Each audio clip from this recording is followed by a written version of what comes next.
আসসালামু আলাইকুম। এটিএন বাংলার গ্রামগঞ্জের খবরে সবাইকে স্বাগত জানাচ্ছি। আমি শামীমা আক্তার। শুরুতেই বিআরবি কেবল সংবাদ শিরোনাম। বিপদসীমার উপরে পানি খুলে দেওয়া হলো তিস্তা ব্যারেজের সবগুলো গেট। কয়েক জেলায় নিম্নাঞ্চল প্লাবিত, পানিবন্দী অর্ধ লক্ষ মানুষ। উত্তরবঙ্গে বন্যার আশঙ্কা।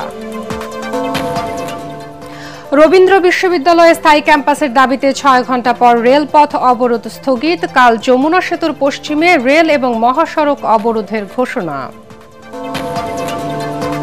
দুকে দুকে চলছে বগুড়ার লাইট ইঞ্জিনিয়ারিং শিল্প। দুরবস্থার প্রভাব ওয়ার্কশপগুলোতে, কাজ না থাকায় বেকার অনেক শ্রমিক ছাড়ছেন পেশা।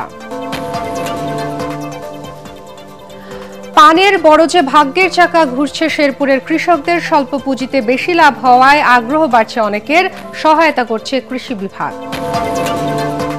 এবং নিউটনের মহাকর্ষ সূত্র ভুল দাবি, পঞ্চগড়ের সাবেক কৃষি কর্মকর্তা আফসার আলীর। গতির তৃতীয় সূত্র কাল্পনিক, এলাকায় শোরগোল।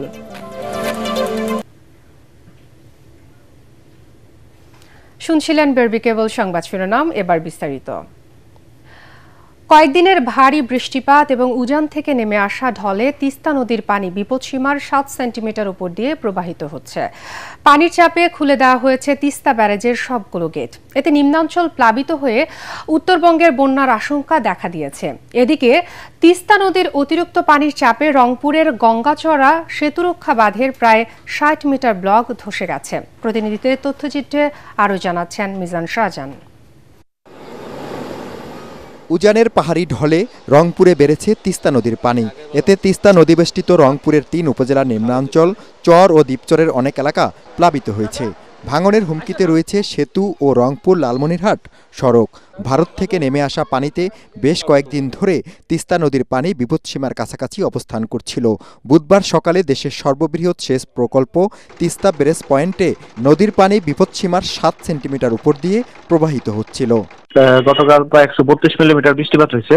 আমাদের বর্তমানে যে পানির লেভেল আছে সেটা ডেঞ্জার লেভেল থেকে 4 সেন্টিমিটার উপর দিয়ে প্রবাহিত হচ্ছে, যেটা নাকি আপনার সকালে ছিল প্রায় 7 সেন্টিমিটার উপরে। পানি উন্নয়ন বোর্ড জানিয়েছে, আগামী 2 দিন তিস্তা সহ উত্তরাঞ্চলের নদ নদীর পানি বাড়ার আশঙ্কা রয়েছে। উজান থেকে নেমে আসা পানি এবং মৌসুমী বৃষ্টিপাতের ফলে চাঁপাইনবাবগঞ্জ জেলার পদ্মা এবং এর অববাহিকা অঞ্চলে বেশ কিছু নিম্নাঞ্চলে পানি ঢুকে গেছে। স্থানীয়দের অভিযোগ, গঙ্গাচড়া সেতুরক্ষা বাঁধটি গত বছর বন্যায় ক্ষতিগ্রস্ত হলেও রক্ষণাবেক্ষণে কোনো উদ্যোগ নেওয়া হয়নি। এবছর তিস্তা নদীর পানি সরাসরি বাঁধের সেই দুর্বল জায়গায় আঘাত হানায় ব্লক ধসে যাওয়া স্থানে প্রায় 70 ফুট গর্ত তৈরি হয়েছে। যে পানিতে উঠান আমার খাওয়া দাওয়ার গরু বাছুরলে সবই সমস্যা, পাখা তুলাতে আনতে পাই না। অতিরিক্ত পানির চাপে নিম্ন অঞ্চলের পাশাপাশি চরাঞ্চল এরই মধ্যে তলিয়ে গেছে। বন্যার পানি নিয়ন্ত্রণে তিস্তা ব্যারেজের 44টি জলকপাট খুলে দেওয়া হয়েছে। আমাদের স্কুলেতে পানি উঠেছে, আমাদের মাঠে পানি উঠেছে। ত্রাণ কোনো 400-500 মেট্রিক টনের বিষয় না, আমরা তালিকা করতেছি, যাদের যে ধরনের দরকার আমরা সেভাবেই দেব। একজন মানুষও যাতে না খেয়ে থাকে না বা কষ্টে না থাকে সেই ব্যবস্থা আমরা করতেছি। রংপুর, কুড়িগ্রাম, লালমনিরহাট, নীলফামারী, চাঁপাইনবাবগঞ্জ সহ উপকূলীয় এলাকার বাসিন্দাদের সতর্ক অবস্থানে থাকতে নির্দেশনা দিয়েছে পানি উন্নয়ন বোর্ড। মিজান শাহজাহান, এটিএন বাংলা।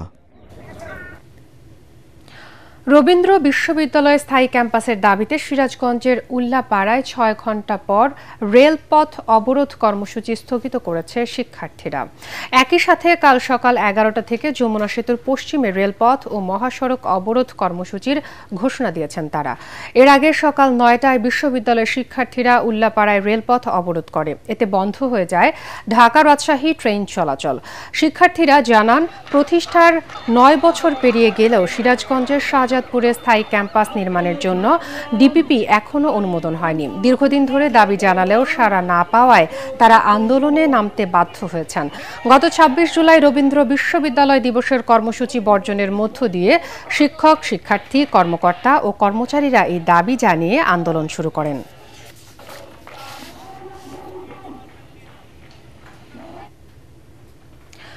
নতুন বাংলাদেশ হলে জামায়াতের কাছে যুবকরা অগ্রাধিকার পাবে বলে জানিয়েছেন দলের সেক্রেটারি জেনারেল মিয়া গোলাম পরোয়ার। খুলনার ডুমুরিয়া ডুমুরিয়ায় আরাফাত আবাসিক এলাকায় এক সমাবেশে তিনি একথা জানান। এ সময় তিনি বিভিন্ন রাজনৈতিক মতাদর্শের মানুষের কাছে একবার জামায়াতকে দেশ পরিচালনা সেবার সুযোগ দেওয়ার আহ্বান জানান। সারা দেশে দাঁড়িপাল্লা প্রতীকের অনুকূলে গণজোয়ার সৃষ্টি করতে নেতাকর্মীদেরও নির্দেশ দেন জামায়াতের সেক্রেটারি জেনারেল। আমি আওয়ামী লীগ, বিএনপি, জাতীয় পার্টি যারা আছেন সব ভাইয়ের কাছে, সবাই আমার ভাই, অনেকেই আত্মীয় স্বজন আছেন, বন্ধু বান্ধব আছেন, এক বাজারে বাজার করি, এক মসজিদে নামাজ পড়ি, একসাথেই দেখা সাক্ষাৎ হয়। কোনো সত্যতা আমার আক্রোশ নেই। দু হাত বাড়িয়ে আমি আপনাদের জন্য অপেক্ষা করি যে আসেন, সবাইকে তো দেশ শাসনের সুযোগ দিলেন, এবার একটু আল্লাহওয়ালা লোক ইসলামপন্থীরা মিলেমিশে চেষ্টা করছে, তাদেরকে একবার একটু সুযোগ দেন। টাঙ্গাইলে জুয়া খেলার সময় সদর উপজেলা বিএনপির সভাপতি আজগর আলী সহ ৩৪ জনকে গ্রেফতার করেছে যৌথ বাহিনী। মঙ্গলবার গভীর রাতে টাঙ্গাইল শহরের শতাব্দী ক্লাব থেকে তাদের গ্রেফতার করা হয়। এ সময় তাদের কাছ থেকে ১,৪৯,০০০ টাকা এবং ১৬ জোড়া তাস উদ্ধার করা হয়। স্থানীয়রা জানায়, দীর্ঘদিন ধরে সদর উপজেলা বিএনপির সভাপতি আজগর আলীর নেতৃত্বে শহরের ভিক্টোরিয়া রোডের শতাব্দী ক্লাবে জুয়ার আসর চলে আসছিল। গভীর রাত পর্যন্ত চলত জুয়া খেলা, পাশাপাশি মাদকের আসরও বসত সেখানে।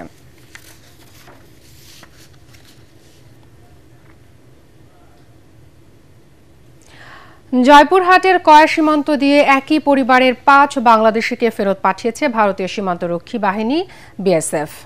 সকালে পতাকা বৈঠকের মাধ্যমে তাদেরকে বিজিবির কাছে হস্তান্তর করা হয়। তারা হলেন খুলনার দক্ষিণ টুটুপাড়ান পরান মোড়লের ছেলে মুরাদ মোড়ল, মুরাদের স্ত্রী সাগরিকা বেগম এবং তাদের ৩ সন্তান রমজান, মুস্কান ও আমেনা।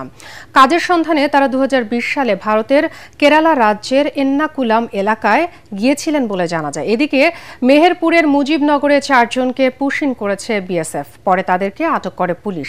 সকালে মুজিবনগর উপজেলার দারিয়াপুর বাজার থেকে তাদেরকে আটক করা হয়। পুলিশ জানায়, চিকিৎসার উদ্দেশ্যে তারা অবৈধভাবে ভারতে গিয়েছিল।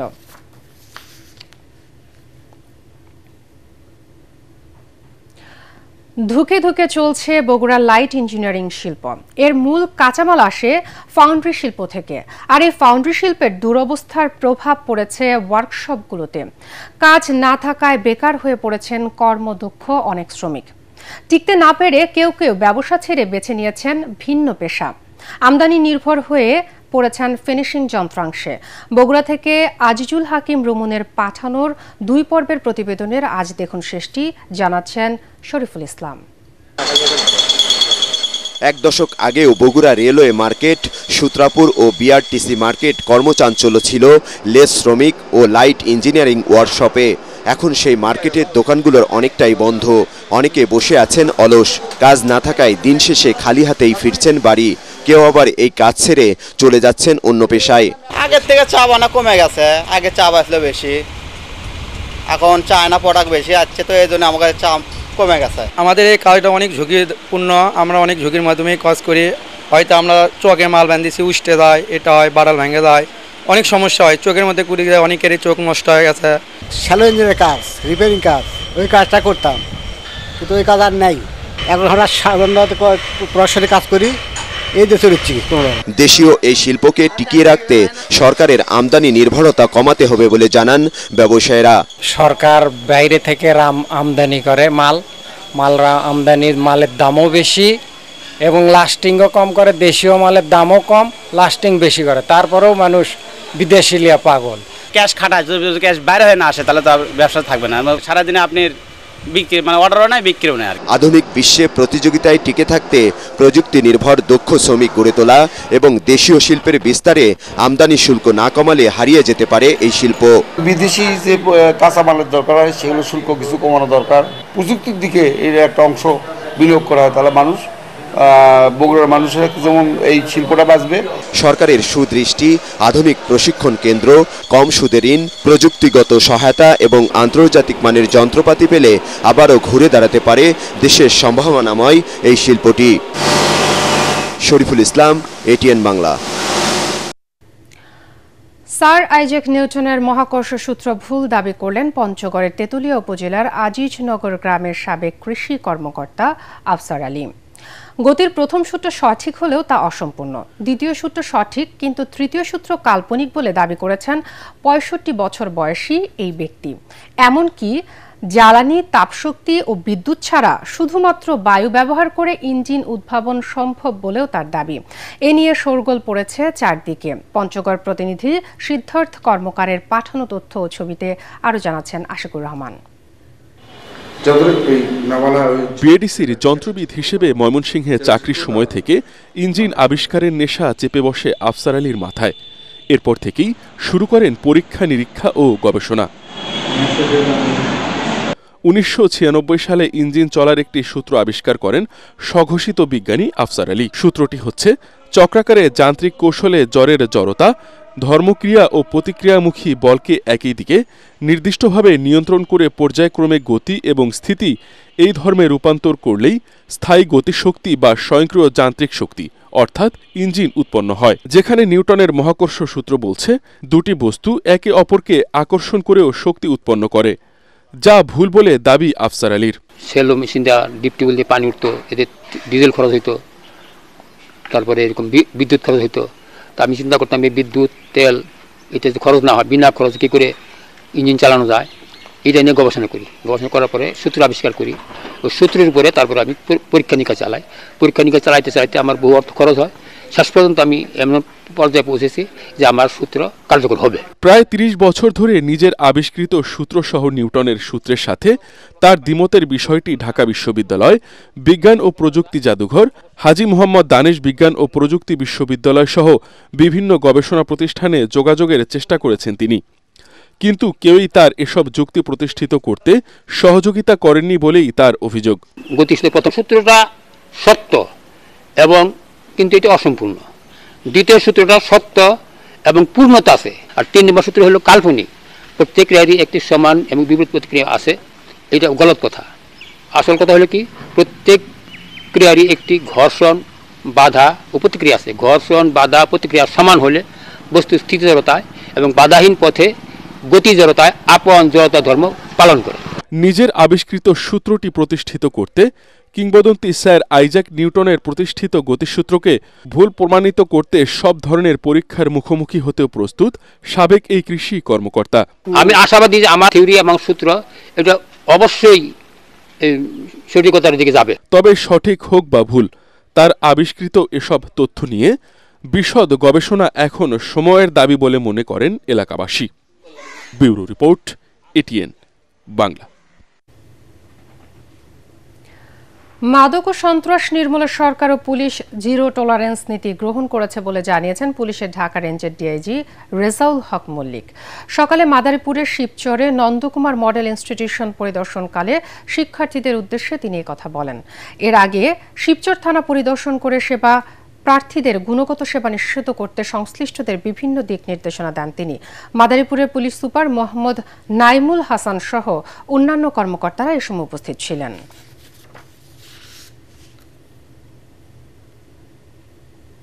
সাভারের বিরুলিয়া এবং বনগাঁ ইউনিয়নকে আগের মতোই ঢাকা 19 শাসনের অধীনে রাখার দাবিতে মানববন্ধন করেছেন এলাকাবাসী। জাতীয় সংসদের আসন পুনর্বিন্যাসে এই দুই ইউনিয়নকে ঢাকা 2, কেরানীগঞ্জ আসনে অন্তর্ভুক্ত করার প্রতিবাদ জানায় তারা। সকালে সাভারের বিরুলিয়া ব্রিজ এলাকায় এ প্রতিবাদ কর্মসূচি পালন করা হয়। মানববন্ধনে অন্যান্যের মধ্যে বক্তব্য রাখেন সাভার থানার বিএনপির সাধারণ সম্পাদক গোলাম মুস্তফা, জাতীয় পার্টির কেন্দ্রীয় কমিটির যুগ্ম সাংগঠনিক সম্পাদক বাহাদুর ইসলাম ইমতিয়াজ এবং বিরুলিয়া ইউনিয়ন বিএনপির সভাপতি আমির সিরাজি। বক্তারা অভিযোগ করেন, বিরুলিয়া এবং বনগাঁও ইউনিয়ন ঢাকা 2 আসনে অন্তর্ভুক্ত করলে 7 লাখের বেশি মানুষের দুর্ভোগ বাড়বে। চাঁদপুর শহরের স্ট্যান্ড রোডের তাজমহল হোটেল থেকে ইয়াবা সহ সংঘবদ্ধ একটি চক্রের 2 সদস্যকে আটক করেছে পুলিশ। তারা হলেন আরিফ হোসেন এবং তার সহযোগী রাসেল হোসেন। পুলিশ জানায়, আরিফ দীর্ঘদিন ধরে মাদক ব্যবসা এবং মুক্তিপণ বাণিজ্যের সঙ্গে জড়িত। মানুষকে জোর করে তুলে এনে হোটেলে আটকে রেখে মাদক দিয়ে ফাঁসিয়ে সংঘবদ্ধ চক্রটি টাকা আদায় করত বলে অভিযোগ রয়েছে।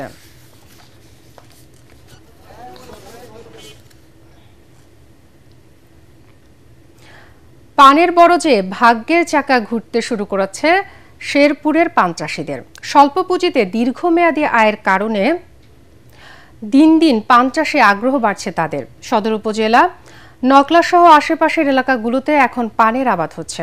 স্থানীয় পান চাষিদের নিয়মিত পরামর্শ দিচ্ছে কৃষি বিভাগ। শেরপুর প্রতিনিধি আব্দুর রহিম বাদলের তথ্য এবং চিত্রে বিস্তারিত জানাচ্ছেন ফারহিন ইসলাম টুম্পা। সদর উপজেলার সূর্যদী, রৌহা, কামারিয়া সহ নকলা উপজেলার প্রায় ২,০০০ পরিবার পান চাষের উপর নির্ভরশীল। বংশানুক্রমে এসব গ্রামের ৬০ থেকে ৭০% প্রধান জীবিকা পান চাষ। এক একরে সপ্তাহে ২ বার ১৫ থেকে ১৬,০০০ টাকার পান বিক্রি করা যায়। এভাবেই বছরে ১.৫ থেকে ২ লাখ টাকা আয় হয়। একবার বরজ তুলতে পারলে ১০ থেকে ১৫ বছর পর্যন্ত টিকে থাকে। উৎপাদন খরচও একেবারেই কম। দাদা পানের বর করে থেকে গেছে, আমার জেরাই করে থেকে গেছে, এবং কি আমার চাষারা করছে, এবং কি এখন বর্তমানে আমরা পানের চাষ করে খাইতেছি।